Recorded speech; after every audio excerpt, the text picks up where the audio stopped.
It's finally summer, and that means a whole new slate of movies hitting the theater. The summer movie season kicked off back in May with the action comedy The Fall Guy and Furiosa, a Mad Max Saga. Promise me you'll find your way home. Furiosa didn't live up to box office expectations, but Inside Out 2 has made a lot of money. Hello? I'm anxiety. Where can I put my stuff? Inside Out 2 became the first film to gross $1 billion in the global box office since last year's smash hit, Barbie. Hi, Barbie. Hi, Barbie. Hi, Barbie. Hi, Barbie. Hi, Barbie. Box office numbers aren't everything, but studios want to build on the success of films like Barbie by bringing out even more films this summer. This is Disrupted. I'm Kalila Brown-Dean. This hour, we're hosting our second annual summer movie panel. We'll get into the season's biggest movies, its biggest misses, and much more. Last year, the panel discussed Barbie, Oppenheimer, and two historic strikes in the film industry that have since ended. We'll check back on those topics and much more. James Hanley will join us a little later in the conversation. He's one of the founders of Cine Studio in Hartford. But up first, Alyssa Wilkinson is movie critic at the New York Times, and Adira Goff is associate culture writer at Slate. Alyssa and Adira, welcome to Disrupted. Thank you. So good to be here. You know, last summer, everyone was talking about Barbie and Oppenheimer as these blockbuster summer movies. It captured and captivated sort of every demographic. And I feel like this summer, there isn't a singular or even a duo of movies that everyone is talking about. Why do you think we haven't seen the same level of hype this summer that we saw last summer? I think one reason is just the strikes last year ended up delaying some movies, really created kind of a disruption in the industry, which of course was the idea.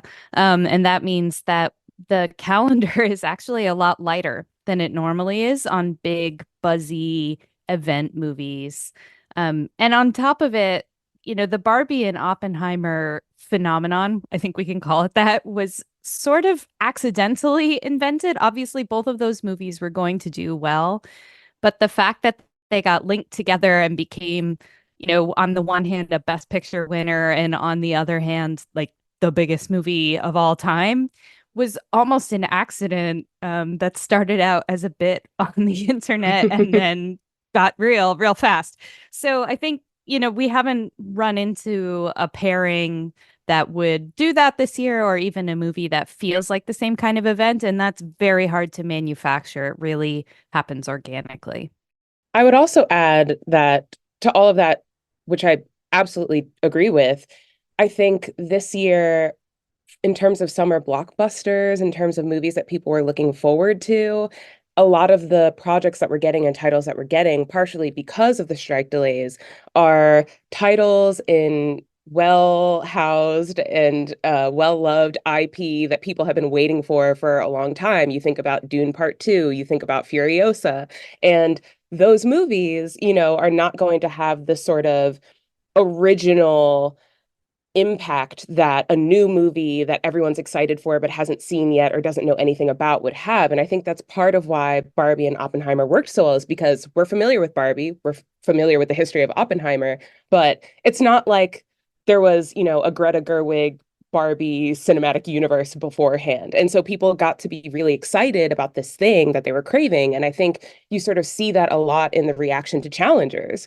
which is this original movie that the internet took very, very strongly to. And a part of the reason why is because it's made by and stars people that we love, but it's an original story. It's bringing new themes that people can devour and repost and turn into fan edits. And so I think that a big part of what was driving Barbie and Oppenheimer, which I'm really excited to see, was the sort of fervor for original stories and original content and something new. And, you know, going into the summer, what we had and what we have, even, because Twisters still has to come out, you know, there's still these sort of like big IP films that we're still waiting for, that were slated for the summer. And so I do think that the sort of originality of it versus IP had a lot to do with it as well.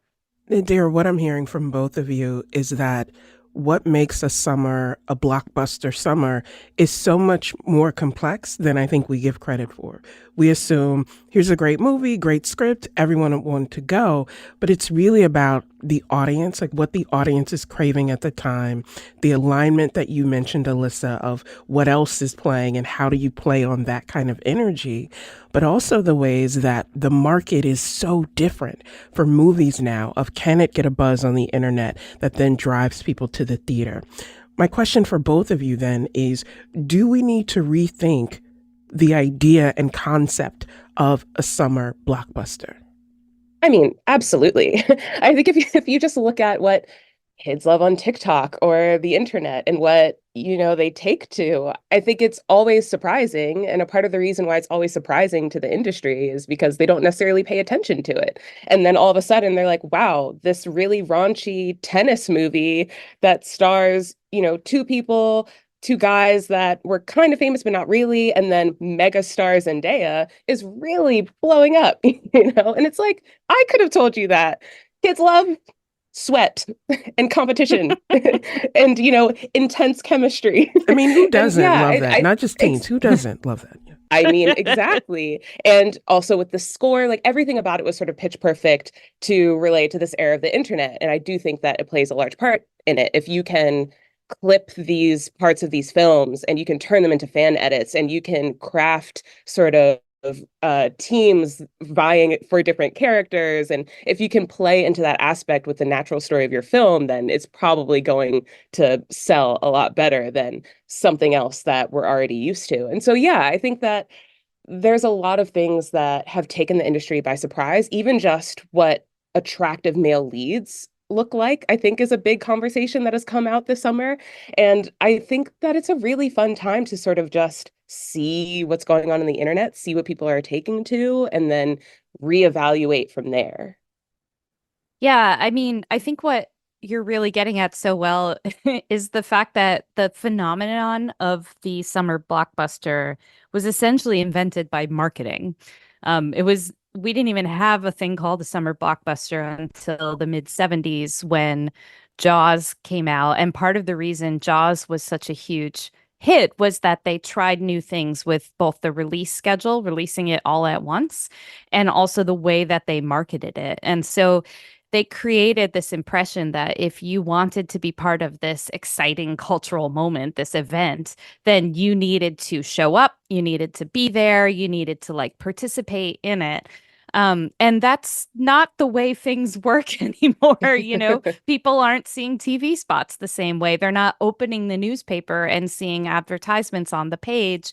And I often feel like the industry hasn't completely caught up to the way that things are marketed today. And on top of it, I think, Challengers is a great example of something that we saw with the Barbie phenomenon, which is that for a very, very long time, studios considered the most desirable audience to be young men. If they could get young men and they, this is not like a secret, if they could get young men into the theater, then they considered it a success.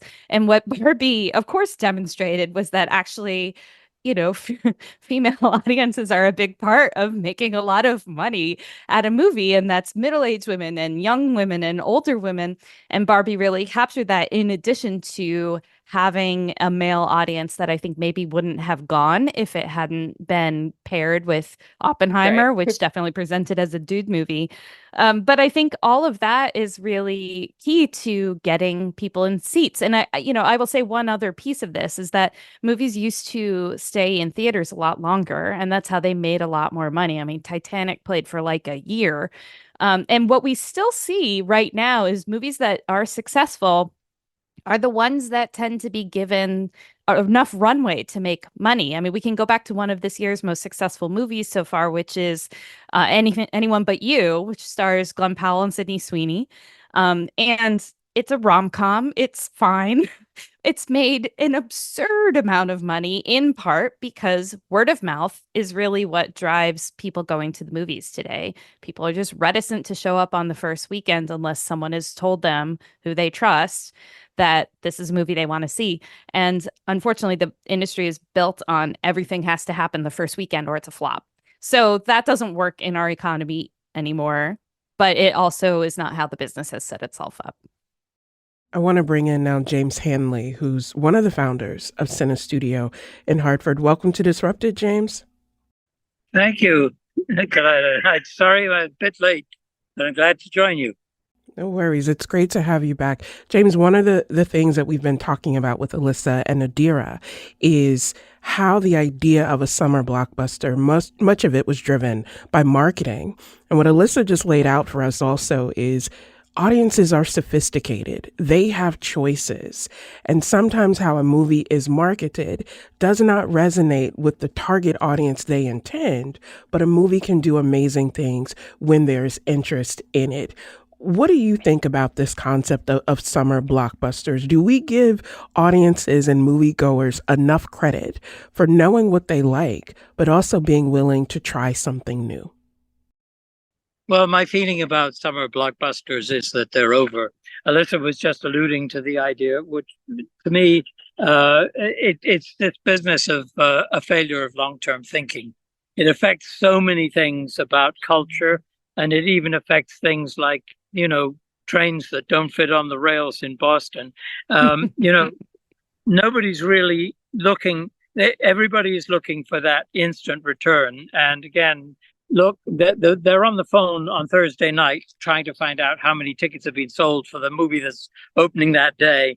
And then if it's not at a certain peak, then they're going to have a big fight over losing screens to something else. And I think in that context, I think it's really something that it can't be really reconciled with the whole idea of blockbusters that everybody goes to see. But that said, I don't think it's a bad thing, really. I mean, I for a long time felt that movies were really going in two directions. Having run an art theater for 50 years, I'm certainly aware of a certain audience that looks for something that's different. And what I have thought for years now is that the industry is, on the one hand, searching for quick money and blockbusters. And on the other hand, the arrival of digital cinema has made the cost of making films go drastically down. And while I have my criticisms of digital, I do have to say that the greatest thing is that it's put cameras in the hands of people who've been waiting to make films for generations and couldn't because it was so expensive. Now kids, 10-year-olds can make movies with cell phones that they've borrowed from somebody or that they're using themselves. And so I think that the demise of the blockbuster is going to make space for these more interesting films and a wider range of films. The question is, where are they going to be shown? And I think that the chain cinemas are mostly, they run by selling food, cheap food at high prices. And that's what brings them money. They don't care what they're showing, really. And the blockbuster aspect of it for the studios is something that I think is fading. So I think we're in a big transition period. This summer feels like the summer of sequels, whether it's Bad Boys or Inside Out 2, my personal favorite. I will reveal my bias there, or Dune, or a host of other films that feel like remakes or sequels or telling an old story like Garfield to a different audience. What is it about the sequel or the remake that allows these films, these movies, to navigate some of those challenges that James mentioned, but still create an audience and a buzz that may be different from our concept of this overarching blockbuster? Right. Well, they're not all successful in that goal, are they? I mean, I think we have a lot of sequels coming out, and I think, it's been talked about at length in every sphere what the Marvel Cinematic Universe had to do with the sort of hailing of sequels for studios and the business of sequels, which is that if you have entrenched IP that people love, then there's a high chance you can make a financial return on it if you keep producing within that framework. And I think that before, they were even more formulaic than they are now. And I think now there are franchises that are trying to put a little bit of originality in there, but it's still difficult for them. You know, Inside Out 2, which is another movie that I love, I think does a great job of saying this is a formula that we've had. It's been plenty of years, and we can take that same formula, but we can inject it with a different humor and different topics because we're talking about a different age group, right? We're talking about growing up in issues that relate to an entirely different category of brain and being a human, which is being a tween. And I think that that's a really great example. And Dune itself, obviously, two films, we always knew that they were coming. We, you know, the book was split into two, and that's sort of like, if you want the second half of the book, well, you're going to have to watch the second movie. And it was also promised and was delivered that Zendaya would have more to do in the movie, and, like, you know, that things would be different. And so there are some franchises that are good at sort of delivering both. But then I think that there are a lot of franchises that struggle with that concept. Furiosa, which is a movie that I really enjoyed, did not do well at the box office. And I think a part of the reason is because there wasn't that much promised in trailers or in anything that would be different besides, here's Anya Taylor-Joy and we love her. And it's true, we do love her. But, you know, that's not really enough these days. And I think in this era where kids are really, really heavy on nostalgia, where they're going back and watching Suits and making Suits one of the most popular TV shows, where they're watching movies that have been out for years in 57 parts on TikTok instead of actually just watching it on streaming, when they're doing all of these things, it becomes hard for the sort of franchises and studios who want to just keep producing IP to figure out how to navigate that space.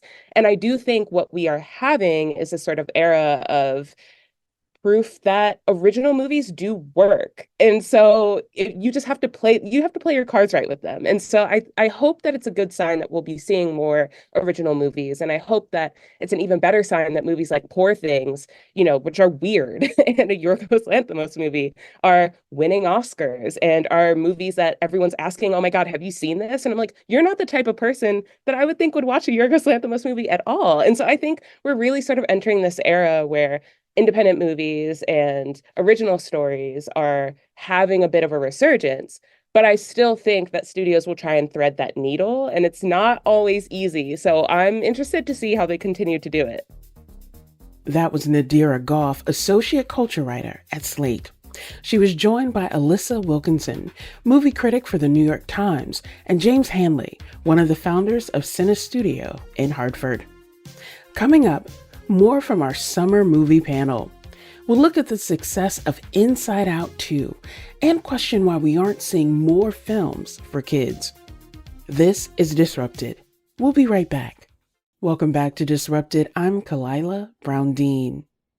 Today we're hosting our second annual summer movie panel. We're discussing the latest summer movie trends with Nadira Goff, associate culture writer at Slate. James Hanley is one of the founders of Cine Studio in Hartford, and Alyssa Wilkinson is movie critic at the New York Times. One of the big trends this year? Post-apocalyptic landscapes. Furiosa, a Mad Max Saga, and Dune Part 2 are just two examples of movies with imagery that suggests the end of the world. I'm afraid I won't have enough time to fix things before you're coming. This world is beyond cruelty. Back in 2016, Alyssa co-wrote a book about the apocalypse and pop culture. It's called How to Survive the Apocalypse: Zombies, Cylons, Faith, and Politics at the End of the World. I asked Alyssa why audiences seem to connect so often with apocalyptic films. It is true that apocalyptic themes have been in particularly blockbuster and franchise cinema for quite a while.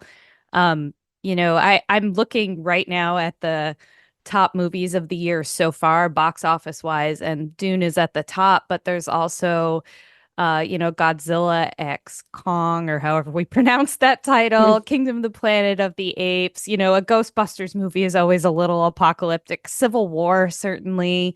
Furiosa is sitting at number 17 right now for the year, and we can keep going down the list. So it's really demonstrates that even in movies people may not think of as apocalyptic, there are huge apocalyptic themes, and this is true on television as well.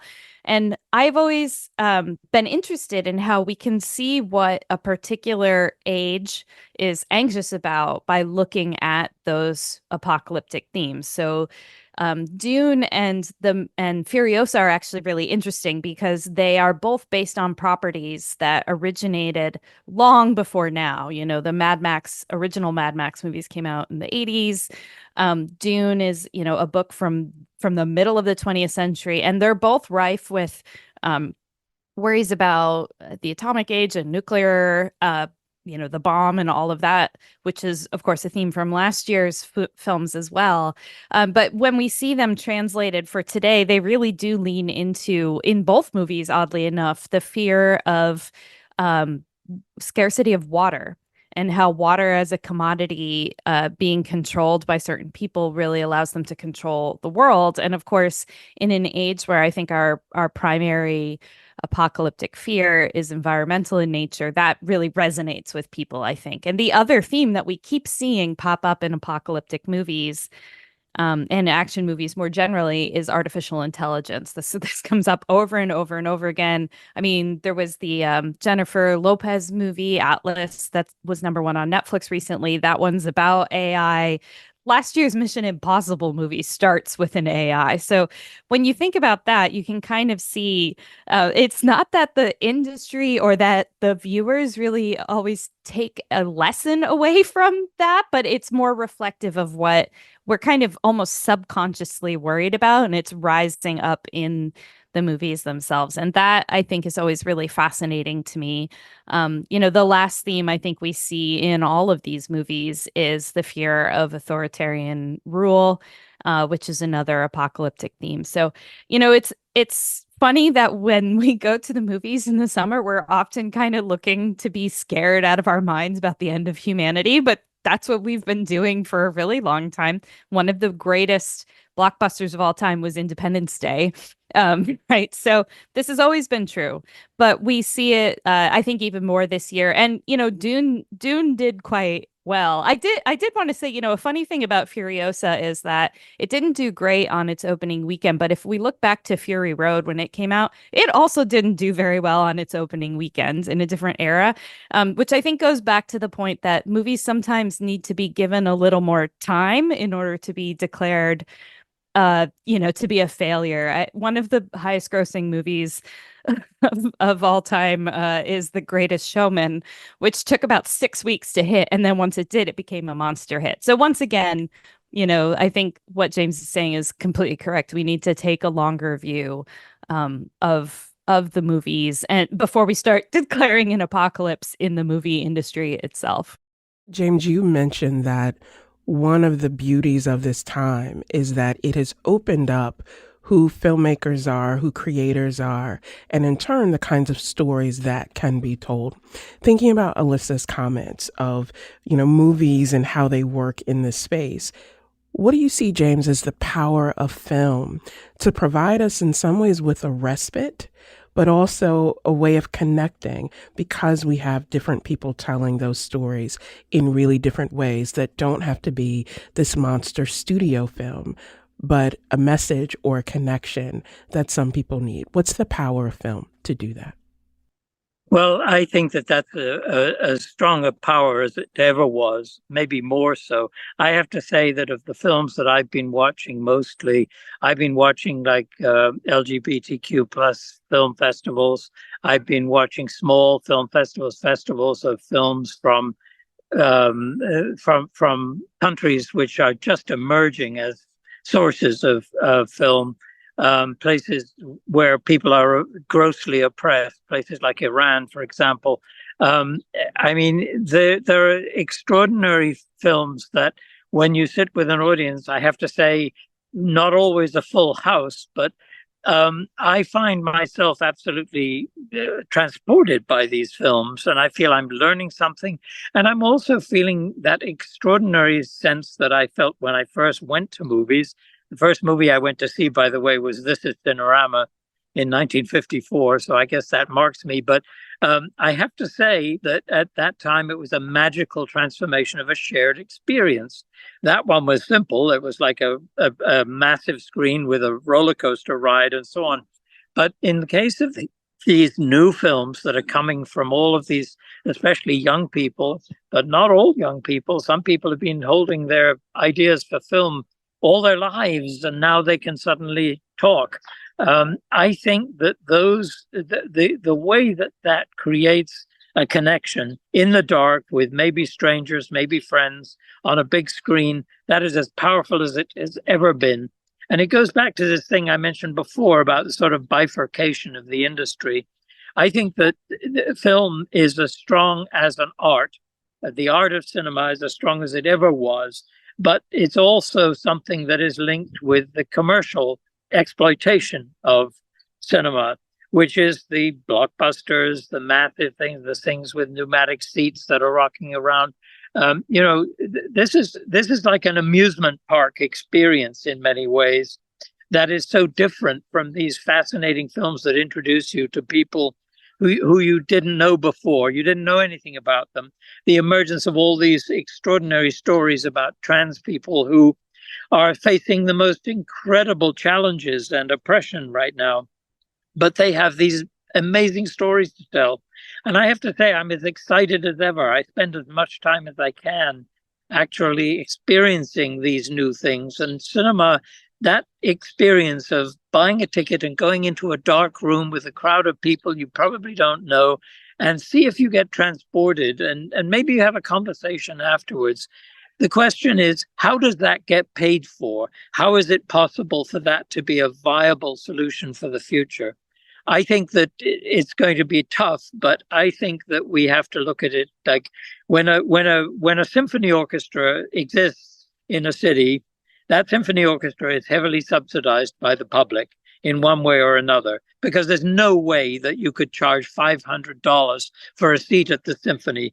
You might get away with 50 for some people, but the rest of it has to be raised. And I think that is the future of many of these most interesting aspects of cinema. I think that blockbusters will still be there, but it just doesn't have the same relevance, really. It's kind of like the amusement park of the studios. What I see is something much more serious and fascinating and stimulating. Adair, James mentioned the word experience or experiencing film very intentionally. Watching feels passive. Watching feels like I am just waiting for you to entertain me or waiting to tell me a thing. Experiencing is a connection that also can lead to conversation after. And as the parent of a teenager, for me, that's one of the great powers of film, is that it can introduce a conversation that could be really awkward to start the conversation or not even get to a point of actually this is the thing I want to talk to, but because I'm uncomfortable as a parent, I'm not sure how to get into this. But film has the way of doing that where it feels much more natural. And yet James is also talking about that multi-generational, intergenerational experience of film.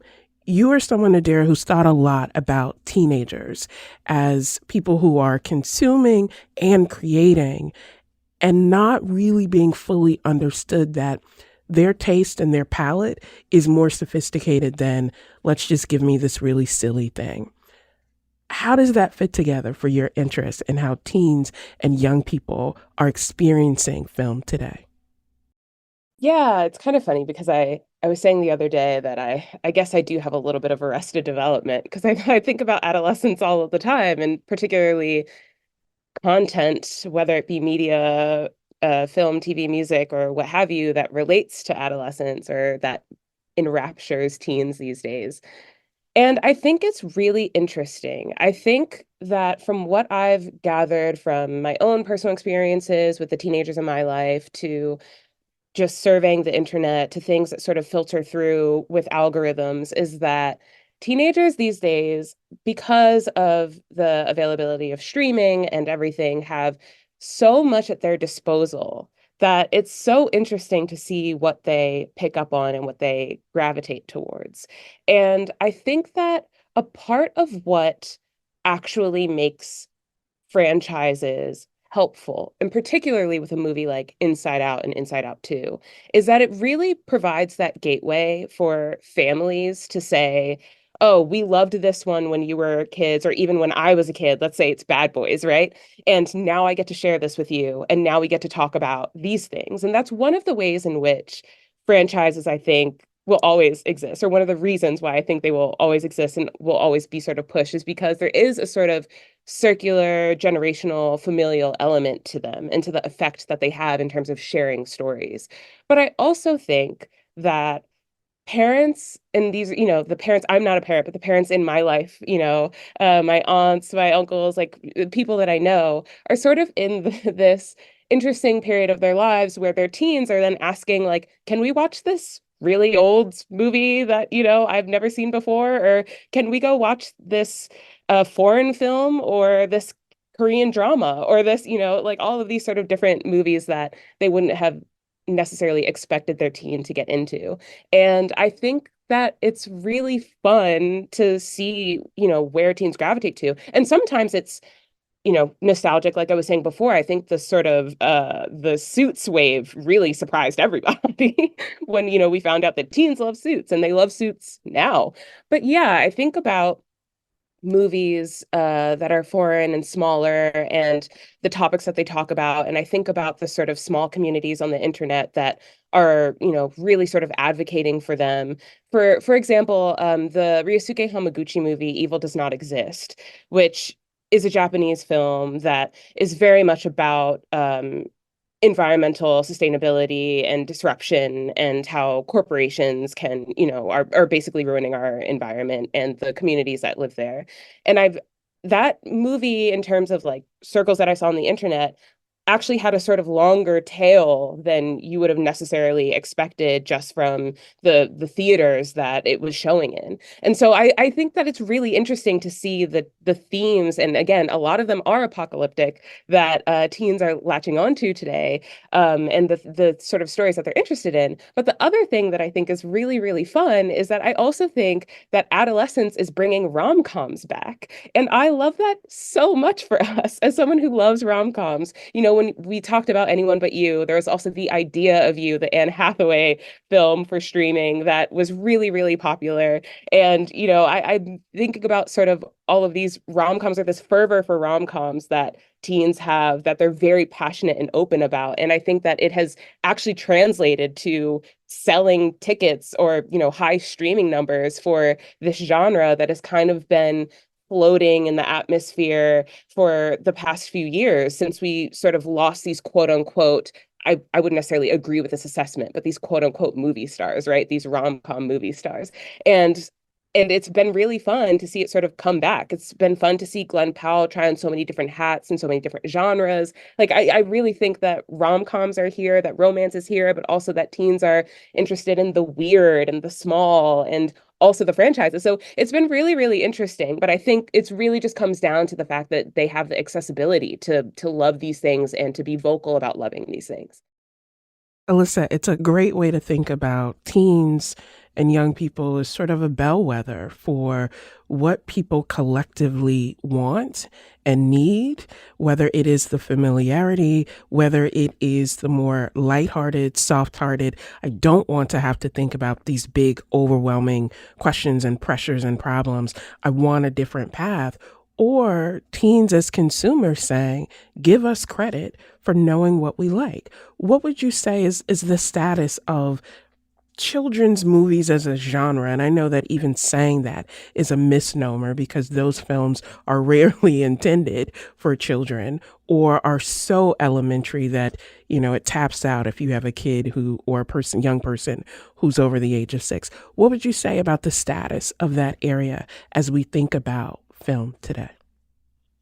It's really interesting to look at children's movies right now, because there, first of all, aren't a lot of them, which feels confusing. I mean, my understanding of kind of what happened is that streamers are loaded with content for children, because you just kind of hit go and let them enjoy it. And the presumption was, well, if they can just watch it at home, they're not going to go to the theater, and children can be unruly, whatever. But all the parents I know, and I know a lot of parents are like upset about how few movies there are in the theaters to go to, because they say, it's summer, it's hot. I just want to get something. I want to do something with my kid that doesn't involve, outdoor activity. And maybe they love movies and they want to pass the magic that we remember. I mean, I grew up in kind of the peak Disney era, and that was a magical time to go to the movies as a kid. They want to pass that love on to their children, but there just aren't actually that many movies. They do tend to do incredibly well, even if they're bad. They're kind of critic proof at this point because there's just so few of them. And I think that one reason Inside Out 2 has been doing such bananas numbers is basically that not only is it, the follow-up to an extremely popular movie, but people also are relieved to know, okay, well, it's a Pixar movie. It's going to be fine, fine to good to maybe great. And it's also it's a kid's movie, and the only other one out is Garfield. And how many times will you take your child to see Garfield? My understanding is probably not very many if you want to retain your sanity. So there's actually kind of a dearth of children's movies, and it feels like an open place in the market that just isn't getting filled. And also, I think there's a real lack of imagination about what kinds of movies children might enjoy. There's all kinds of different sorts of animation. They don't have to have. I'm always baffled by the trend of casting what I can assume is expensive movie stars in voice roles in animated films when a 4-year-old doesn't care that that's Chris Pratt. They don't know that. There's kinds of movies that are live action. Where did claymation go? There's just all these kinds of films that I can imagine actually making money in theaters that aren't getting released in theaters for a variety of market reasons. But there's a place for that, and it is really fun as a kid to develop the habit of enjoying the magic of watching a movie with other people, as James was saying, laughing with people. And on top of it, Pixar has always done a pretty good job of making a movie that an adult would go see by themselves. They don't have to bring a kid to feel okay about it. But there certainly have been, a good decade of movies where I can barely sit through it by myself at the press screening because it just feels insulting to children's intelligences. So I would love to see more of that coming back. And that also, I think, would perhaps create a market for films in the future, that long-term thinking again, because once you develop the habit of thinking of films as a fun, relatively inexpensive way to spend a night out, then you're going to continue doing that throughout your life, and that develops a market that can continue into the future. That was Alyssa Wilkinson, movie critic for the New York Times. Nadira Goff is associate culture writer at Slate, and James Hanley is one of the founders of Cine Studio in Hartford. Coming up, we'll talk about what last year's strikes mean for the film industry today. This is Disrupted. Stay with us. Welcome back to Disrupted. I'm Kalila Brown-Dean. Today we're talking about summer movies and changes in the film industry. We're joined by Alyssa Wilkinson, movie critic at the New York Times. Nadira Goff is associate culture writer at Slate, and James Hanley is one of the founders of Cine Studio in Hartford. Last year, 2 major groups went on strike in Hollywood. One was SAG-AFTRA. It represents broadcasters and performers, including Hollywood actors. The other was the Writers Guild of America. The strikes are now over, but I wanted to know how they've affected the film industry. Ask James to tell us about that impact. I think that actually the effect of the strikes on the major film studios has been great, which has kind of made a space, I think, for more alternative material. I think a good example of that actually is Poor Things. Poor Things is a film that had that not had the space in the market, and we're talking screens here. If there's a lot of blockbusters, the big distributors, well, the biggest of all, Disney, which is more than 50% of the market now, they want to have many screens. They want to start the movie every 3 minutes. And so they can easily dominate the screens. And I think these strikes, they cut the flow of this sort of material coming from the major corporations. And so you had a chance for something really quirky and different with Poor Things. And Poor Things is a perfect example, really, because it's when it first hits, people think strange, peculiar, and people start telling stories about it. But then you start to get people more curious about what's so peculiar about this. So that takes 2 or 3 weeks to happen.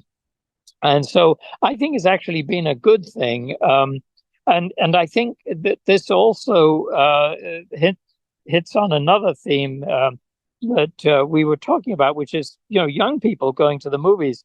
I can tell you, before I retired, it is quite apparent there's quite a lot of young people who have never been in a movie theater.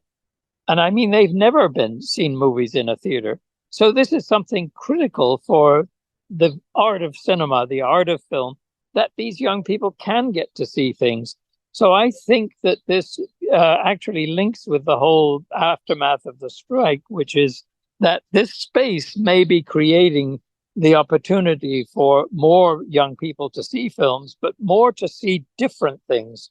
For me, when I was growing up, one of the things that fascinated me about films was actually seeing kind of transgressive things I wasn't supposed to see.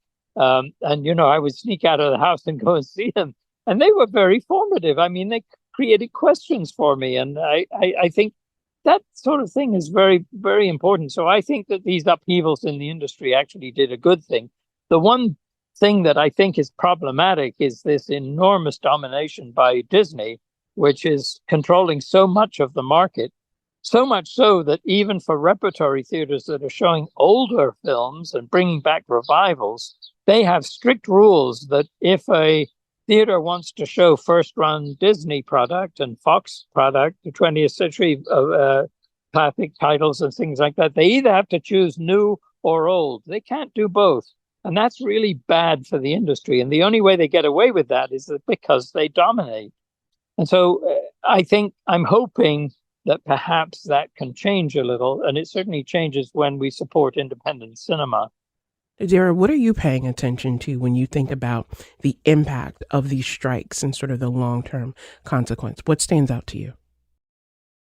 Yeah, I think I felt it more on the TV side than the film side, to be completely honest. I think there were more TV delays for massive shows that were noticeable. And I think one thing that I was always paying attention to and still am paying attention to is the way that studios, particularly a streamer like Netflix, will then, in a moment like a strike, funnel most of their resources into foreign filmmaking and foreign television making. And I know that Netflix in particular is maybe in terms of, Hollywood or Western studios, is probably the biggest and first studio to make a massive foray into Korean dramas. And I was really wondering how the strike would impact that. And sure enough, when the strikes were going on, there were plenty of headlines about Korean actors who were seeking better pay from Netflix and, better resources and more attention because they were being relied on more heavily during that time period.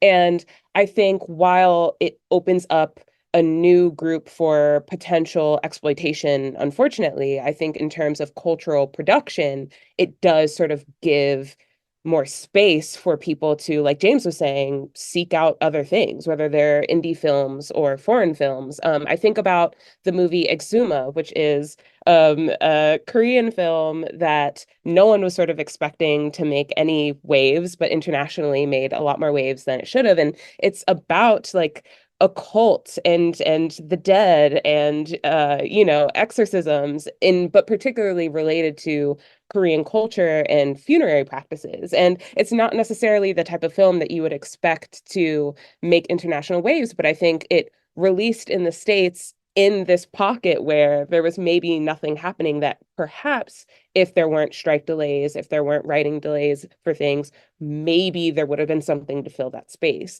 And it wasn't a massive hit, but it was more of a hit than I think anyone was expecting it to be in international markets. And so I do think that what James is saying is absolutely correct. And I think that also parlays not only into indie films that are from Western studios, but also into foreign films being able to have more of a heyday or just a bigger release or have more attention than previously. And I also think that that extends to the television sphere as well. Alyssa, James, and Nadira both have talked about how the impact of the strike is that it opened up options and it opened up sort of opportunities for different kinds of stories to be told, for different people to tell those stories. What do you see as the major impact or legacy of these strikes? I definitely agree with both of those and have been really interested. In the movie world, things take a while to roll out. So I think a lot of the real impact in film we'll start to see next year. But in the meantime, I think, having that space for the kind of work that normally a studio wouldn't take a risk on seems really important. I think the other thing that keeps coming up is very much not settled is the arguments perhaps over what role technologies like AI will play in the movie business in the future, and what the intersection between those and labor are. It's a big question, and some of the people who will be most affected were not in unions that were striking. So, visual effects, for instance, that's a big question. Or, even the concessions that were won for background actors, they don't apply in all circumstances. So there's just a lot of open questions there. And it's, as an observer, it's interesting because changes in cinema have always been driven by changes in technology, stretching back to the introduction of sound, the introduction of color, the introduction of digital, a whole bunch of other things. But it's also, as a person who, cares about the industry and also cares about labor, it's a worrying trend, and one that I don't know where it's going to end. I think the strikes were just a tiny taste of what is going to happen in the near future. And I expect that over the next few years, we'll be seeing a lot of battles and also a lot of experiments and a lot of dreaming about what the future of movies are going to look like, and maybe even more the future of television in a world where AI is taken more for granted. So I'm intrigued to see what happens there, but I also think that it's a real opportunity for us to get down to brass tacks about what is a movie, or even like what is a piece of art. Why do we watch it? Is it because we want to be fed a story that we expect, or is it because we want to be surprised and delighted by a human's imagination and intelligence? And I'm hoping for the latter, but I expect I'm going to at least end up writing a lot about it in the meantime. And I'm sure we'll all find ourselves talking about it all the time. But we'll have to bring this panel back again next summer to talk about what we're seeing and experiencing. Nadira Goff is associate culture writer at Slate. Alyssa Wilkinson is movie critic for the New York Times. And James Hanley is one of the founders of Cine Studio in Hartford. Thank you all for joining us today. Thanks. Thank you so much. Disrupted is produced by Kevin Chang Barnum, Wayne Edwards, Robin Doyon Aiken, Meg Dalton, and Katie Tolarski. You can listen to all the previous episodes of Disrupted by finding us wherever you get your podcast. Just search for Disrupted and Connecticut Public. And if you love an episode, please leave us a comment and let us know why. I'm Kalila Brown-Dean. Thanks for listening.